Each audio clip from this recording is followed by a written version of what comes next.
নমস্কার, আপনি দেখছেন রহস্যপীঠ। ৩ মার্চ ২০২৬ আকাশে ঘুরতে চলেছে এক বিরল পূর্ণগ্রাস চন্দ্রগ্রহণ। এই গ্রহণ শুরু হবে ভারতীয় সময় বিকেল ৩:২০ কিন্তু ভারতে চাঁদ উঠবে প্রায় সন্ধ্যা ৬:২৬। তাই আমরা দেখতে পাব গ্রহণের শেষ অংশ। সর্বোচ্চ গ্রহণের মুহূর্ত প্রায় ৬:৩৩ থেকে ৬:৪০ মধ্যে, আর শেষ হবে ৬:৪৭।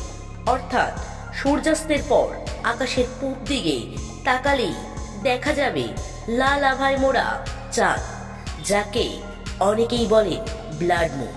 প্রচলিত বিশ্বাস অনুযায়ী গ্রহণের সময় ধ্যান জপ করলে মানসিক শক্তি বাড়ে। আবার অনেক পরিবারে অনেক সতর্কতা মানা হয় এর জন্য, বিশেষ করে গর্ভবতী নারীদের জন্য। তবে বিজ্ঞান বলছে এটি সম্পূর্ণ প্রাকৃতিক ঘটনা। পৃথিবী সূর্য ও চাঁদের মাঝখানে এসে নিজের ছায়া ফেলে চাঁদের ওপর। এটি খালি চোখে দেখা সম্পূর্ণ নিরাপদ। তাহলে প্রশ্ন হলো, এটা কি শুধু জ্যোতির্বিজ্ঞানের খেলা, নাকি হাজার বছরের বিশ্বাসের আড়ালে লুকিয়ে আছে অন্য কোনো রহস্য?